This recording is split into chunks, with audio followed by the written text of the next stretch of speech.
I pledge allegiance to the flag of the United States of America and to the republic for which it stands, one nation, under God, indivisible, with liberty and justice for all. Roll call, please.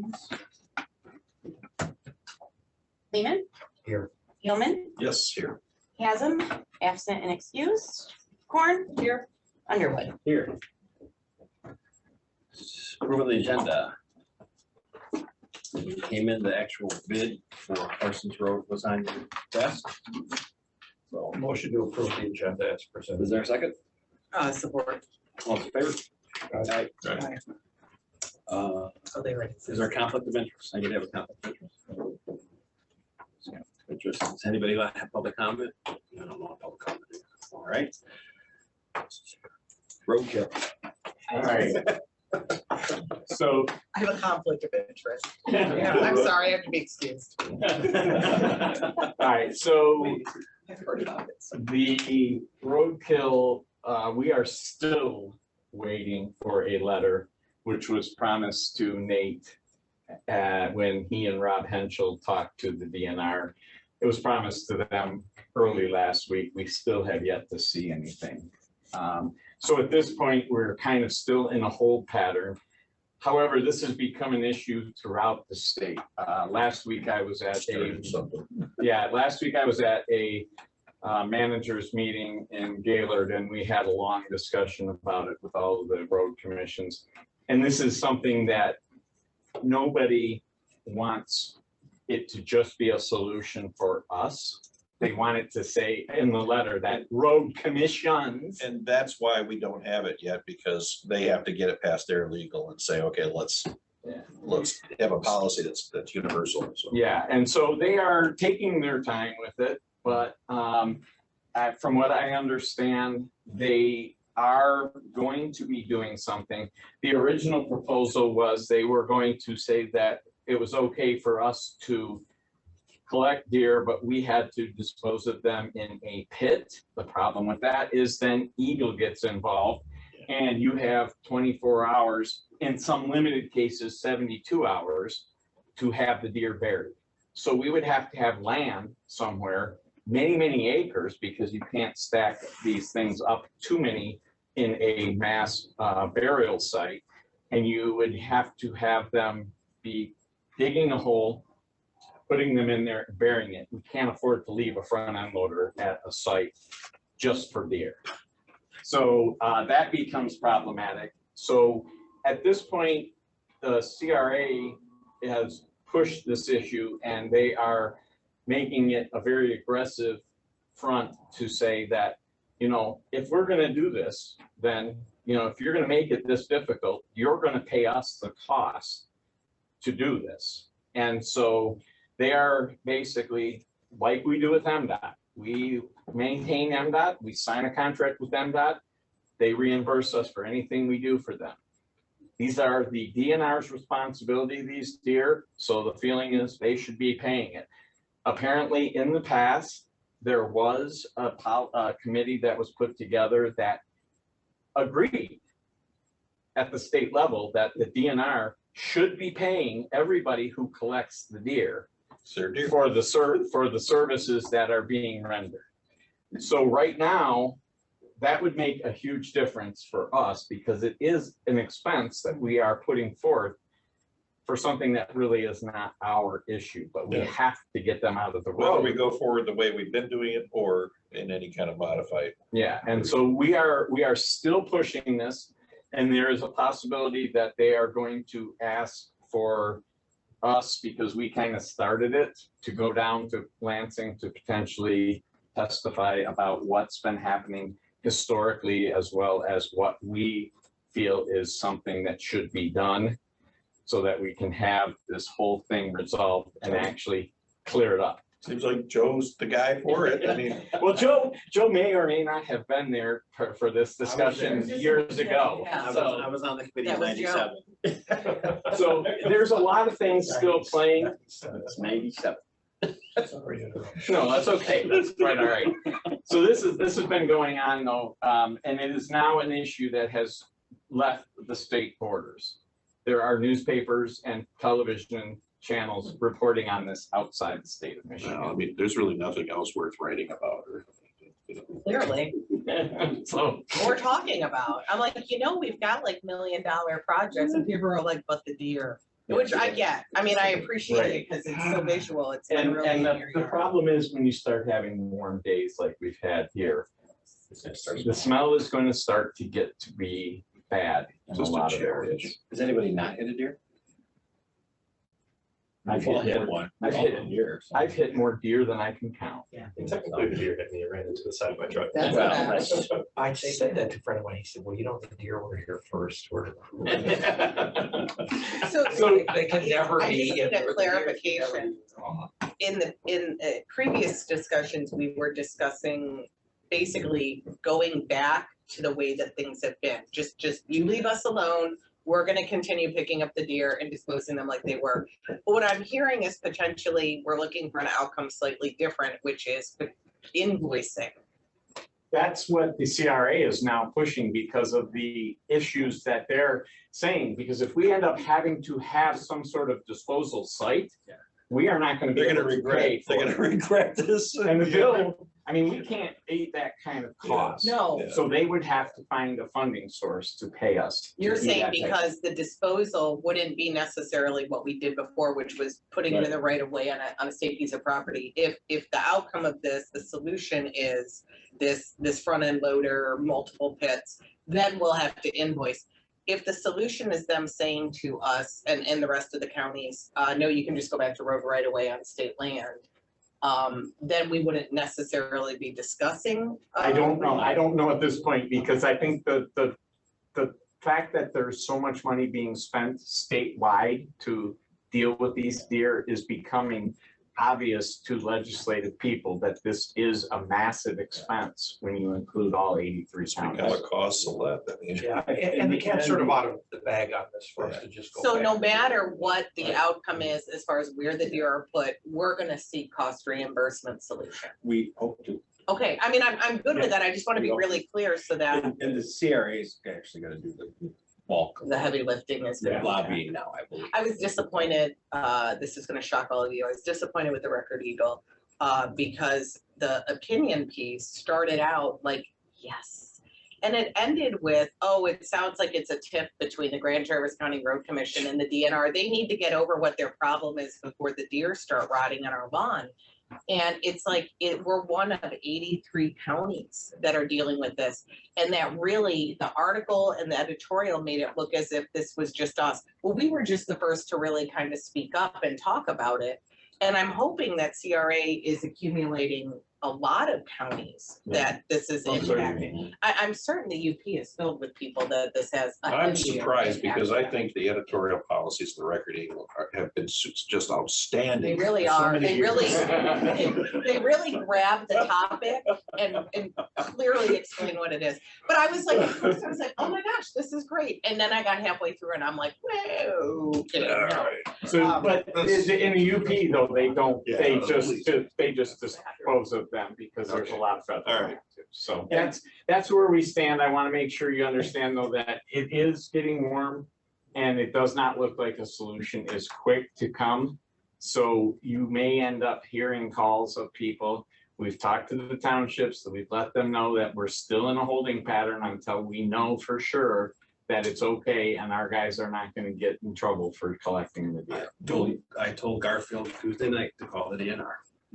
Are they bad in the summer? It's more in the fall, It's right? It's the temperature that causes. No, I mean, do we pick up a lot of deer in the summer normally? A fair number, I mean, when they get into the rut and they really start moving around, the herd starts shifting around that fall time, I mean, you'll see a spike, but Okay, I mean, there's still a lot. that happen in okay, the so summertime. it's of consequence right now. Right. Oh, for sure. Okay, Yeah, if you get out onto some of these side roads where we've been just simply pushing them off to the side, you'll see a pretty good number of deer on these side roads that we've just left where they are. Eight at my house. last fall. I think communications wise on this, if we just are really cognizant of, it's 83 counties. This is not Grand Traverse No. having a tip with somebody, it's 83 counties. This is And we Grand can Traverse willing to stand up and go, no, we're not gonna do this. Exactly. I think that that's a really critical part of this story and finding that solution and Lansing. And the whole thing started with basically the DNR threatening And that's, through their people that they were gonna fine and or ticket and. There's nothing we're doing here now on this, so. So just so you know, that's where we stand. Jay, did you have anything else that needed to be added on that? no, I mean, just to build on what Brad said, I mean, so we put rough pen to paper and we're trying to figure out, okay, how much does it actually cost? And I think in 97, they had some recommendations of, if there was gonna be funding, how much would it be per deer? And it was like $60. Now between labor rates, fringe rates, the cost of equipment, just to mow and deploy 2 employees from the crew to go out and pick up a deer, you're looking anywhere between $80 and $100. Now, if you allocated like a full half day or a full 8-hour day to go out and do that kind of thing, obviously that would go a little bit lower, but yeah, I mean, there's a lot of sunk costs that we incur on the road commission side just to basically cover something that DNR on paper should be doing. And candidly, like you were just saying, if they wouldn't have approached us, it would be business as usual. I mean, we'd Right. be out doing what we do. So, All right. We have the Parsons Road bid. yes. So on May 8th, sealed bids were open for Parsons Road Crush and Shape project. Bid was advertised on Benton Gov bids to any third party, interested in pulling plans. No qualified bidders were notified. There was an addendum that was issued with the bid package and it was put out with quite a bit of time. So I think that was on, was it 4/19, 4/18, the bid addendum went out? And so it went out on the 18th and the opening was on the 8th. So a little bit of a lesson learned from the last front end that we had with the addendum. The staff is recommending it be awarded to Elmer's Crane and Dozer, who was the low bidder in the amount of $707,305.10, more or less. Now, you said this is a federal project. What is that in terms of our stake in this? What is that? What do we have into this? I think this is an 80-20. Yeah. This was not, I don't think this was a capped project. I'm not positive, but it I don't had, get that answer from Wayne to get back. so it is a large portion of it because I think this is the one where we had some additional costs that were covered under 2 different funding. So we're paying 20% of it. 20 to 25 is where we're at. Motion to approve the contract with Elmer's Crane and Dozer for Parsons Road, 707-305, 10 cents more or less. Second. Any further discussion? I have a question, just since this is my first time seeing one of these, where you see engineer's estimate at the top, that is our in-house Yeah, engineering estimate. That's Wayne's estimate. Okay, and Yes. they kind of told you guys that at the board or for the budget discussions, you kind of had these ideas. No, we, before the bid goes out, you go online and you can open up as we're signed up. You can open historical bid tabs and they tell you what prices are on similar projects that have been bid in this region for the last year. And you can break it down and look at them and you find some similars and you say, okay, this is what people are currently bidding. This is the prices they're getting. Okay. And they base their estimate on those numbers that have come in to other bids for similar type Yeah, work. and if it had like culvert work or something, if it did, then it would have estimated costs on that. And just like a menu item, a la carte, he's gonna put it together. Is it abnormal to see estimates, or the proposals come in this much lower, or is that? Lately, it's been abnormal. They've been way more. Yeah. And this is, pretty accurate. this is an internal figure too, right? Yeah. Based on those Bidders don't have numbers. any clue what this is. But sometimes you might see proposals come in way over. Yes. Right? Oh, We've had several of them that came. Okay, in. I'm just kind of trying to learn on that. And this is Parsons Road at the end by 3 Mile? Was that this project? And the HR office up to 3 Mile, right? Yeah. Okay. Whatever the marijuana place is. Oh, Honestly, it's fun at this point. Yeah, Avenue B. So this is being done this summer? Again, or puff or green, so this is something being done this year, Yes, and this we are is- gonna start, okay. we are gonna start as soon as we get all the federal paperwork Yeah. completed and the contract signed. does any of this have to do with kind of getting those roads prepared for that parkway shutdown, or is this something that just? No, this sort of- is when, the federal aid projects are selected about 3 to 4 years okay. out. Okay. So we are, like, next year, for these, what is currently small urban, which will be now the MPO urbanized area funds. Traverse City Mhm. has a project that's gonna take the federal funds for 2024. We have 2025 and 2026 that we have federal funds, and that's where we're allocated to as of now. So we have already selected those projects and they have gone through the TIP, and we are set to go with those for the next Yeah, this 3 is- years. This is actually not that bad for that stretch. Well, that's what I was Connections. thinking, like this seems to, I don't know much, I mean, I'm trying to learn on that. And then this project itself, we will let the township know when it's gonna happen. Is that part of the normal course? Is you, okay. Okay, great. That's it. Okay, All right. so, Oh, yeah, go ahead. you're gonna- No, I was just gonna say, and then I, when we get to this, the next portion, there's, simply because it is a federal aid project, we don't expect to need to use that, but just in case, because of potential time overruns, the next one is attached to this, so we'll talk about that. Okay. All right. So you understand. Anything else? Gilman, Yes. Chasm, absent and excused. Corn, Yes. Lehman, Yes. Underwood. Yes. Now we're gonna move on to OHM Office Technician Services, and this is, And this is because of the federal paperwork that needs to be submitted. We do have people in the office that can do this, and we expect them to be able to do this. The only issue would come if we are held up due to other issues, because with federal projects, you have to have an inspector on site at all times. So if something comes up and we need to have some assistance, but we don't expect to need that at this point. We believe we have the technicians and the engineers in place that can handle this.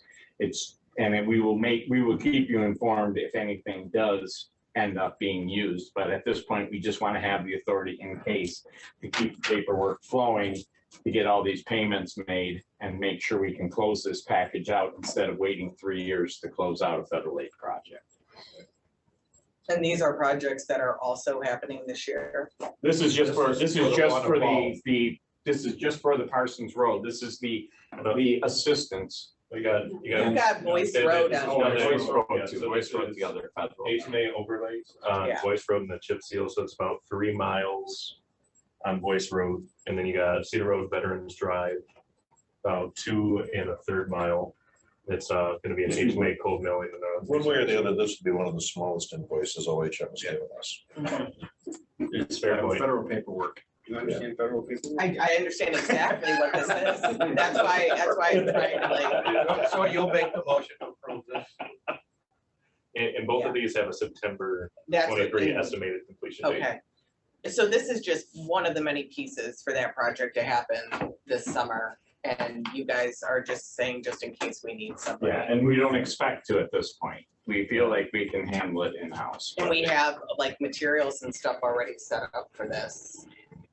For the Yeah. project to occur. This is like already happened, okay. Boyce Road's in process right now. Yeah, It is, that is Paradise This Township, right? 24/5 is not about, it's only about the paperwork. Yes. yeah, this is strictly what they're calling office technician. So, Interesting. it's kind of a, It's a fancy word for grant writer. Yeah. I mean, it just seems That's like. compliance. I know. it's the project book, which if this was a local project, could be about that big, but since federal project is about that. Right, okay. So this is just something we see on a federally funded project. Okay. Yeah, he's gonna fix all this stuff. Well, I will make the motion to approve the office technician services. Is it a statement of understanding? for 2 federal aid projects to OHM in the amount of 24,500 more or less. That's you. I'll second it for. All right, it's been moved and seconded. Any additional comment? Guys, we gotta have a roll call on this one. Chasm, absent and excused. Corn, Yes. Lehman, Yes. Gilman, Yes. Underwood. Yeah. That was a no. I mean, you really don't have a All choice on this, is what I'm hearing. Well, we can do it, we Like can they probably said, do it in-house. Yeah. It's Well, just makes in it case efficient. something happens. Yeah, Keeps I mean, it everything makes lined up. sense. Yeah. It's approving it so that if they do run into a situation where they need it, he can at least make it happen. Yeah. Yeah, and the thought is, I mean, as we kind of still progress through the reorg, I mean, we're gonna get more refined into the roles, responsibilities and stuff like that, but because of the timing of this and the sensitive nature of the federal. Makes Yes. So my question would be, if we had a person dedicated to grant writing on staff, would this be a role that they could? It's very different. Very different, Yeah, okay. Office techs, you actually have to go through training and certification. You do, okay. This would be more of a Curious. compliance person. Yeah, but I am a federal compliance person and I'm Not a not grant trained in writer. anything, Joe. You wanna come up? Yeah. All right, Put your app so, all right. Let's go to the MPO. So the MPO, just so I want to make sure everyone is clear what's happening. We had a meeting last week to discuss the fact that we are moving forward. We got a chance to meet the MDOT individual who's helping us guide us through this process. And we had some questions off the executive board. The executive board consists of Kelly, Chuck, myself, Brandon from Leelanau County, and Beth, friend. So we had some questions because the original proposal from Networks Northwest at this discussion was each entity, no matter who they were going to have one vote. So we would have one vote, and so would Green Lake Township, so would Whitewater Township, so would Bingham Township, which all have one sliver of actual urbanized area. So we asked the MDOT person and Rob Carson at the time to provide for us examples of all of the other types of MPOs throughout the state of Michigan and how they deal with voting and how they have their bylaws set up. So we should have that. We are going to be meeting on June 16th to start the negotiations for the actual forming of the MPO and getting bylaws and everything else.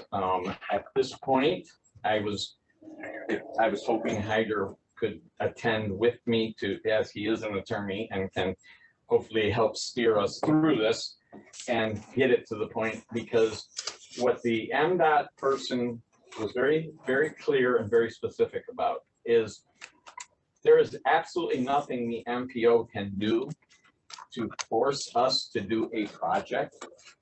But if they select a project and say, hey, this is for the road commission, and we don't have enough of a voice to say, okay, well, it doesn't make sense to be here, then those federal dollars just go away. So we really need to be in the MPO because, as he said, the $1 million is not what we're really concerned with. Yes, it's great to have, don't get me wrong. It's the ability to apply for grants. It's where the real advantage of the MPO comes in. And these grants are huge compared to that $1 million. There are several $3 and $4 and $5 million grants. As we start talking about crossing the Fordman Valley, we need to be able to apply for these grants that only can happen if we're an MPO, because that's the only way we're going to be able to get enough funding together. So we are in agreement with the fact that there needs to be a difference in authority and voting ability between different organizations. We talked to between Chuck and Beta and East Bay and ourselves. We understand that we cannot leave it to be potentially ganged up upon by people that have one sliver and they decide they want to make this their project and do things that don't really benefit the county as a whole. So we have a lot of discussion that's going to happen. It's not something that's going to be an immediate impact right now because we are still going through all these discussions. But I think this is by having Hyder with me and us going through this and talking to everybody as a whole, they have to understand that the whole idea behind this is regionalism and regional projects. So when we're talking about a project, there has to be a benefit to more than just one small area. We need to start looking at corridors that need to be expanded for additional capacity. We need to be looking at potentially new roads or additional turn lanes and other issues that need to be addressed to deal with the entire traffic situation within the county. So we are going to move forward with it starting on the 16th. This is a public meeting, so anybody is welcome to attend if they want to be there. It is going to be in the afternoon. I believe it's scheduled for 1 o'clock, but I can get it back to anybody if they are interested in attending. And it's going to be the first of probably many discussions as we go through this. The bylaws that exist now are not going to be even close to the bylaws that have to be in place to govern an MPO. So, and the most important thing is to make sure that, like I said, we have good representation and we have an understanding behind what's going to happen. The nice thing, you know, like Beta is the only one that is required by statute to be in the MPO. They have no choice because of The amount of federal money they the get. transit laws that they have to follow. They have to be in it. Everybody else has the option to come in and And we're not competing, by the way, right? But No. in the MPO, they have their own They're their own. special. yeah, so the funding only in thing they would MPO. ever have, as far as like real substantial grants would be projects to add turnoff lanes for buses to get them off the road. Or potentially, you know, if they Which has need, an upside, I have to say, you know. yeah. And that's something that we've been asking for a while with them, but if there's federally available funds, we can incorporate it into our federal projects to put these pull-off They can lanes. probably afford to do it now if they get rid of the PR guy. Well, and they have right now access to a pretty tremendous amount of grants. Right. that- Yeah. I just Now, want, with or without the MPO, Beta has access to Yeah, that I type just of funds. want to make sure, I mean, because we're talking road projects and they have their own special funding. They're Here, special. they're just part of the MPO process. I will tell you what my husband says about Beta and the MPO. There's no leverage when you can't walk away. They are the only seat at the table that cannot walk away. They have a distinct disadvantage in the bargaining and the compromise that will eventually come in what the makeup of the board rules look like and the voting and how it's weighed. Beta doesn't have the ability to walk away. Therefore, they don't have the ability to really heavily Right. involve themselves in that, but the townships and the road commission do. And can I ask,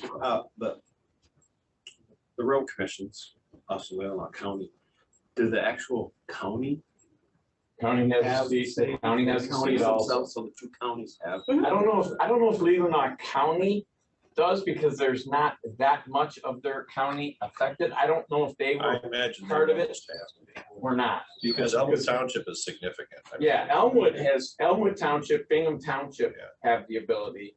I know the county board already approved being part of it, so I know they are, but I've never seen anybody from Leelanau County other than the road commission at TTCI, so. But I would imagine they probably do, but I don't know for sure. And the tribes are part of it too, so so they'll be involved, the townships, the city, us. And realistically, the issue comes down to, there's only 3 people that have the ability to use the grants or the funding. And that's us, the city, and Leelanau County. Nobody else can take the money to use the road commission, yeah, the road. Those are the only three entities that have the ability to take the money to use it for a project. Nobody else can actually be part of it. But there's also the public input and everything else that we take for these things, but it's all going to be shaken out, and we are going to have some good examples of what other counties do. Some counties, if it's limited or severely limited to one county, which we are, some of them, the road commission actually houses the MPO on site because that's who's dealing with them, and they don't have, you typically a big city. That brings me to the question about Networks Northwest, because I mean, they really, I mean, you know, that's where TTCI kind of happens. I mean, that's, you know, and why don't we just, I mean, you know, why is it not here? And what is what is the necessity for Networks Northwest as a, you know, as a part of it? I mean, is it an absolute? Yeah. You're supposed to have a separate entity that responds only to the board of the MPO. So they could not be, they could be housed here and we could work with them, but they would not be employees of the road commission. They would be employees of the MPO, whether it be a contract employee or an actual. And not Networks West either. It would be MPO. Right, Right. it's not Networks Northwest. Okay. As soon as it becomes the staff of the board of the MPO, And I would, they become their own entity with their own staff. So do they share office space with Networks Northwest? Do they share people, do, you know? They people? could, I mean. I mean, are we looking at the same group of people who are running Networks Northwest, for example, or one of the other, you know, quasi-governmental? I could see, I'm gonna speak out loud. I could see a few people from Networks Northwest coming over to work for the MPO. Because And that's then their additional skill set. And then Networks Northwest would be off here by themselves. And I would love to see them housed here. That requires us to do some things that we'll have to talk about, but it makes sense to be housed here. It's a combination of space and, yeah. When MDOT sends the breakdown of the other, I call them pods, I know I'm not supposed to. but- Yes, that's what I call it. They are, that's what he called them. That, He and called we them look at pods. the weighted boat system and all of that. Is it possible for us to know who their staff is?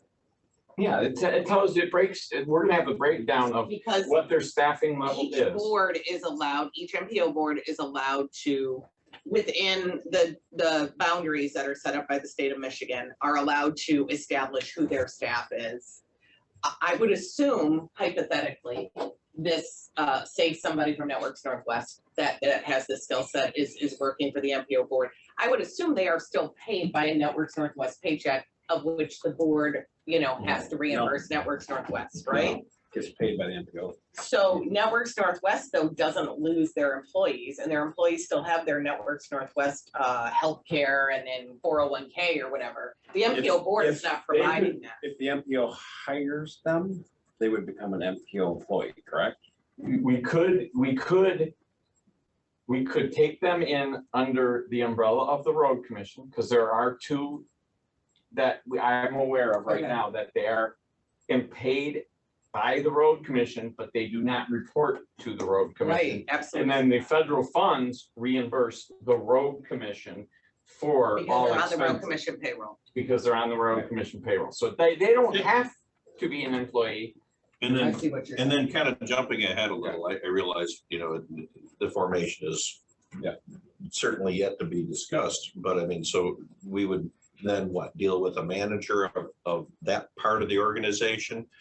And who then takes orders from the MPO The MPO board and would then, be, and then assigns tasks to yeah, you're never gonna whatever have, couple I'm of guessing, employees. I'm guessing right now you're looking at 2.5 employees. Yeah. Is about where, because Midland's right. at, Yeah. Midland's at about 2.5 employees, and they're very, very similar in size to us.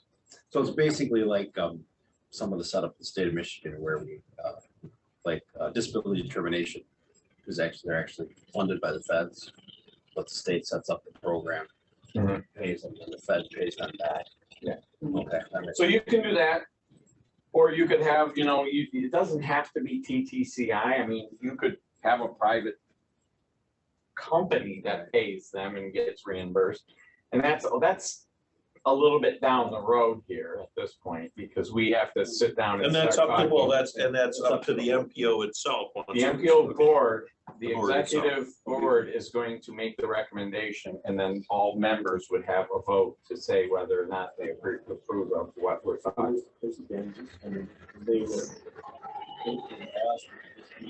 Yeah. And in the formation of this, obviously, we are getting assistance through Network Northwest people to develop this. Then are we, is there a bill that they're building up? I mean, is an invoice, coming for that effort? We have paid our dues for this year. How much was it? Like 3,000? Which is nothing. It's not. Yeah, compared to what we used to give. Right, Yeah. right. Oh my gosh, that was crazy. I did look back. I voted against it every time. I'm telling you, I just. We didn't do that. When I was on the board, we had stopped it. Oh, It was crazy, the Yeah. dollar amount. But what happens is we are allocated an amount by the federal government to pay for the administration. And we have that, but it's not 20%, it's like 18.5% that we have to match locally. So our dues, they're figuring like if we end up with straight dues, everybody pays the same, or straight voting, everybody pays the same. If you wait So- the voting. But if you You'll wait probably the voting, wait if you wait the voting, you probably wait the dues too. Right. So you're still, I mean, they were talking about somewhere around 27 to Sounds about right. 3,000 Yeah. per vote. Yeah, that sounds about right if you're talking 2.5 FTEs. Yeah, I mean, that makes sense. Yeah. So. So the important part about 18%, this yeah. meeting today is they're meeting in June before we have our next road commission meeting, right? Or no, we have one No, more. if we do a special Okay. meeting, we have the next meeting in May, and if we do need to have a special meeting, we can. Because this is the only time we can publicly discuss this and deliberate and let our staff member that's representing us on that board do that. We can't all talk one-on-one or talk outside of this, like, this is it. We have to deliberate on ideas so that Brad can hear it, because right now, the committee is Brad. That's what it is right now. And he goes, and it's really important that we have these discussions and flesh this out together, because he's gonna be sitting in a group of a lot of people that are all representing their entities. I have some reservations about the road commission having this strictly for optics, because all of us are political boards. Grand Traverse County is, Leelanau County, the city, Garfield, it doesn't matter who it is, we're all political. And even though we know that the MPO staff would not answer to us or to the county board or Garfield's board or wherever they were housed, that is, I think, traditionally why MPOs are housed somewhere. And I'm just saying, like in Networks Northwest, I'm not saying it has to be, because it's sort of one step removed from those elected and appointed positions.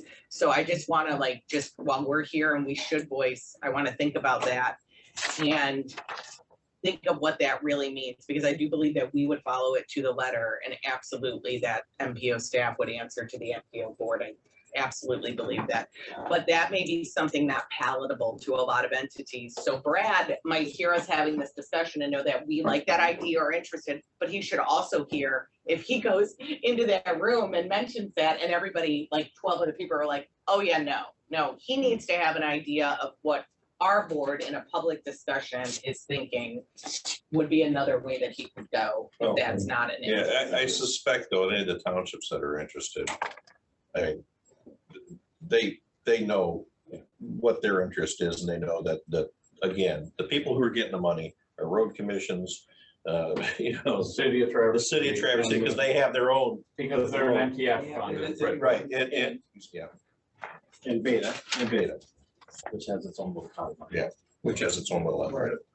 So we just need to have multiple ideas so that Brad can quickly during this process. And that's why, even though we are doing this, that's why I want Hyder to be Right. there with me also, so that he and I can pull aside, aside and discuss a couple of things. But too. again, we can't And discuss so- that with Hyder, except we're at a public meeting. But we still have one more public meeting before we ever meet. So I think the second meeting here in May, which will be, what's the date there? I can't see it. 25th. So on the 25th, we can have another discussion when Hyder is And he here. is back on the Yeah, twenty-fifth? he's supposed to be back in another week. Arguments, by the way, for having activity here. I mean, the city, for its part, has a deal with the county. I mean, and their space is used a hell of a lot more than our space. Yeah. So, I mean, it's, you know, something to consider. And quite bluntly, we're almost in the center. Yeah. And I will we're tell talking you, about a I larger. don't think the city is a player in this game for housing it. Yeah, for housing. Because I don't think that the other participants around that table from the townships and the county But would it's, be no, I know supportive. they probably plan on having a conference facility across here too, at Beta. I can see Really that. don't see the same townships and county being interested in that either. I think it's more us or a third part, I'm calling in them a third party, the COG, whatever you wanna call them. And I'm not saying it has to be the COG, but I'm talking about a third party and an outside source of whatever. And that's by seeing how those MPOs are staffed and Yeah. where they're located at. Well, And, like I say, I know 2 of them are housed at road commissions, at least. and there are Because- 16, we're the 16th or the 15th, Yeah, I think something like that, right? Yeah. Okay. But there, in that 16, there are also subunits that are not counted.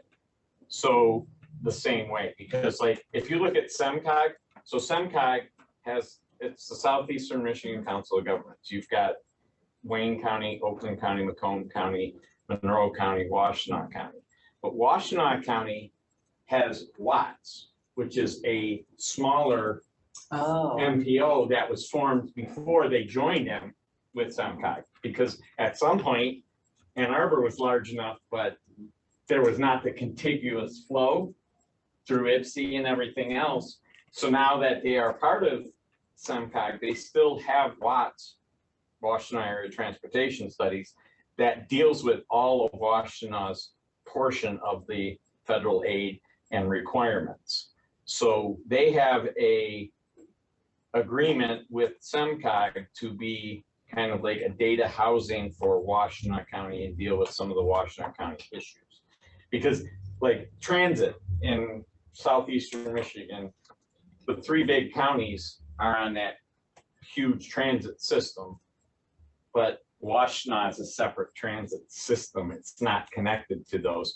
So there's a lot of things that go into play as to why that is, but they are still Watts within SEMCOG. So you have, the way they count them is slightly different than true metropolitan. But we'll be able to see that too, Yeah. and see Oh, yeah. makeups of them. I think And- that's gonna be really important information is those makeups of the other Right. COGs. And Even though we're so- unique, Right. obviously, compared. And so Southeast Michigan, and then you have the Grand Rapids, which is several counties.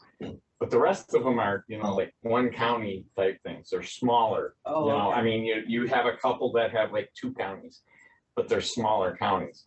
Southeastern Michigan, every single county within there has different ways that county's votes are collected.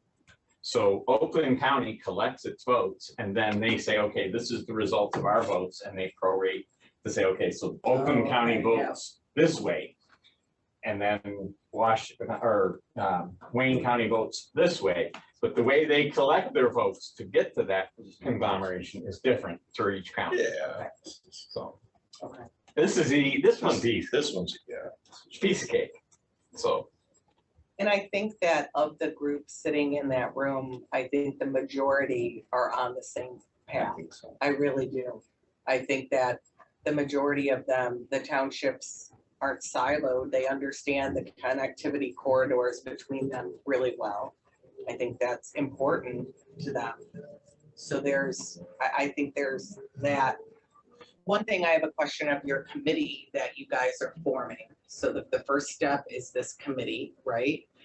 That is, and I'm trying to remember Rob's presentation, that is the map where we see the urbanized area. That also includes outliers of the urbanized area, like Whitewater Township. because or Whitewater has no urbanized area Green Lake yet. doesn't, do they? Green Lake does, They- right at 31, right at Interlochen Corner. But there's players on this committee that will never be seated on the MPO board, but they're playing in the role of of defining what the MPO board is gonna look like? They will not, yeah, they will not most likely ever make it to the executive committee, because the people that are actually in the bigger townships and the spending authority folks typically are occupants of the executive committee seats. So I think at one point Brad Jewett was part of the executive committee for a Yes. year or two. I'm not sure exactly how long.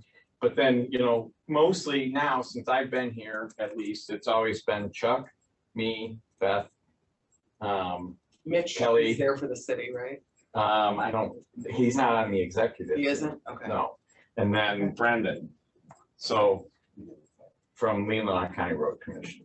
So, you know, the city did at one point, when Leland County was going in between road commission managers, Mhm. they had a member on the executive team, but the city has changed members so often. Right. And the way the current bylaws are written, you can't be a first year person and be on the committee or on the executive committee.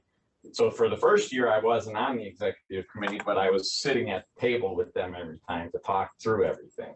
So your executive board is trying to come kind of to a meeting of the minds and sort of a compromise, and here's what We we try to can do. see how does this Yeah. best work. Then you guys sit down with the full committee, which includes outliers of the urbanized area, like a Whitewater Township or something like that, right? Yeah. And all of you guys And together. that's the but- meeting, that meeting will be on the 16th. And when that's we the actually meeting on the start- 16th. Yes, when And we that's actually where the start. power talking. of your executive board meeting beforehand and kind of coming up with that like-minded idea goes in. Yeah, well, we're gonna summarize what other people have done.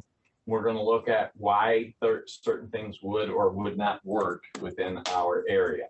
Because Midland is similar in size to us, but Midland is surrounded on both sides by another MPO. So they have parts of their county that used to be part of a different MPO, but now are part of the Midland MPO, but that's just it. I mean, they're literally landlocked by two other MPOs, the Mount Pleasant area and the Saginaw area. So they are landlocked within these two other MPOs. And so Hyder will be with you on this committee. And this executive board meeting prior to that, Hyder won't be there. It's, I don't know if he will or not. That's June 7th, I believe. Okay. I know your guys are coordinating. Yeah. So Okay. when he gets back, as soon as he gets back, I'll be talking to him to make sure we get everything squared away. And then the timeline as far as solidifying the membership of the board and the voting. We need to have it done by the end of July at the latest, so that we can have votes cast and accepted by all agencies before the middle of September, so that they can codify it and present it to the governor by October 1st, so that it takes effect on the start of the new fiscal year for the state. That's the key. We need to get it in there so that we don't lose any opportunity for the next fiscal year. And then for the next 3 years after that, we have to then develop the long-range plan, which is a 20, 25-year outlook. The tip we have to have done in a year. And that's just looking out for your next year's project. And then the 5-year plan is supposed to be done within a year or so also. So the critical part for us is really June and July. That's Yes. where you've got the That's where it's gonna be a big formation of crunch. the board, you've got the solidifying of the votes that are gonna stick with you. What's it gonna look like? Yeah. Okay, and is that the time also when the board would solidify who staffs, or is that just down the road? I would guess we probably would start talking about it at that point, but I don't know if we would actually make it in time to make all the decisions. Because it really depends on when the board finally gets that full agreement ready and those bylaws in place. Because the bylaws will guide how we do things. And then we Including who would, the staff is. though, right? including that, Yeah. yeah. So, And where's I mean, house? What the staff is. and what we're gonna be Okay. talking about, but it doesn't necessarily mean that even if we say, okay, for a year we're with TTCI, it doesn't mean you are stuck with TTCI. You Okay. can hire whoever you want at that point. I mean, Watts used to be part of the Washtenaw County Road Commission, and then they moved into a separate building because Washtenaw County Road Commission tore their old building down, and they had no place to go, so they moved into a new building and they stayed there. But it's right next to the road commission. It's in the building for the county. Approve changes and things like that. Yeah, so all that, and the name is probably gonna change. I mean, at some point, we'll make a new name for us. But for now, it was just easier to stay with what it was. Yeah. So, So just, I want to be clear, because people are watching maybe. can, The staff winds up working for the MPO, yes, even if it's a former Network Northwest person. yeah, whether they work for Networks Northwest they are responsible only to the board of the So the MPO. board could literally set up their own. And I think, as much as, I know Rob was, when he was here, he is touting the line that he needs to get the information out. He's very capable and he's very well organized. And he would be a good person to have because he understands the transportation end. That's his specialty, is the transportation end. So I wouldn't take some of their people that are from there because their specialty is housing. And I mean, So what we don't, that's not our bailiwick. We're not worried about. the Well, I'm housing. just trying to get to the point where it's not gonna go away. It's just that this is a new entity, Yeah. which may or may not be staffed by some of the people who used to be over here.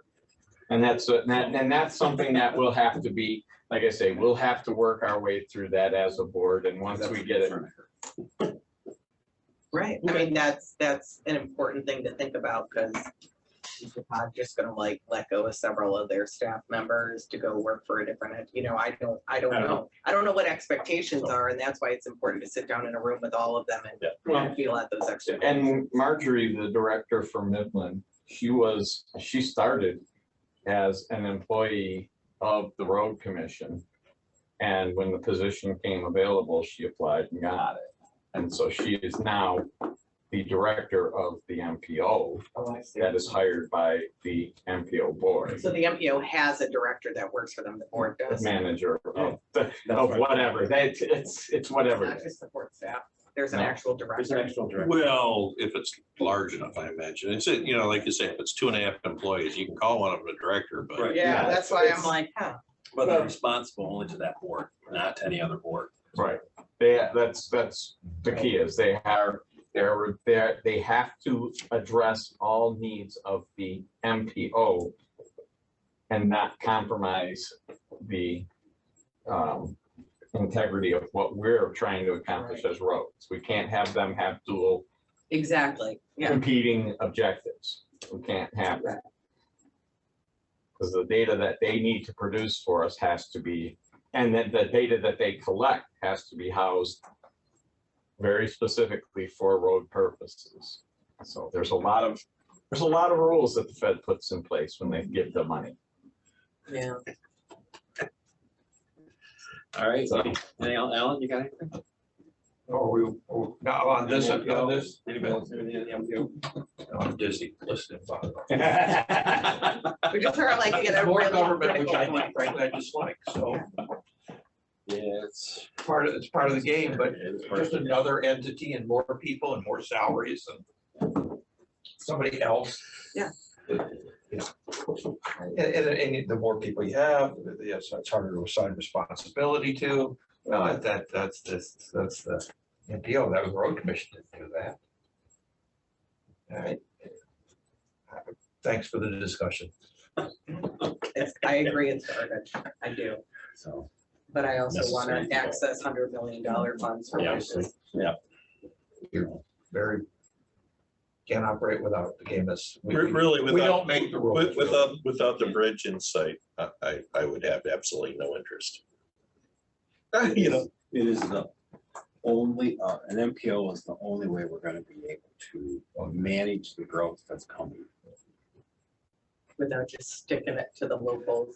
Yeah, because when you start looking at widening roads, I mean, the funding that comes in to be able to widen roads is huge. When you can argue congestion mitigation, Yeah. And again, that's something that they're looking to do, reduce congestion, so you reduce exhaust. So they're willing to throw money at you for it, to widen these roads, to make traffic flow smoother. And if anybody goes out to Long Lake Township in the morning and out and back, it's a very crowded stretch of road heading out there. So, I wish that we didn't have to. And I understand that. I do. I get that. But if we say no to the MPO, we don't put more money back in anybody's pockets. That dollars are already gone and they'll go down to Wayne County or Washington or whatever. And then without the access to funds, it goes on our local taxes. And I've already heard so many people float more millages for next year, like it's crazy. So that there's just no, we have to do it. Okay. All right, well, public comment, I don't see any. More comments, Brad? no, that's what I need. I got the project approved. That was my thing. And then to catch up on where we are, there's a lot of stuff coming. Yeah. And we'll keep you informed as the meetings come through. You know, there may be some emails that come out from me as things develop. Please don't respond to all. Okay, let's not get into a debate, but I may send out blasts of information so you know where we're headed as these meetings come into play. All right. Anybody else have a comment? Motion to adjourn.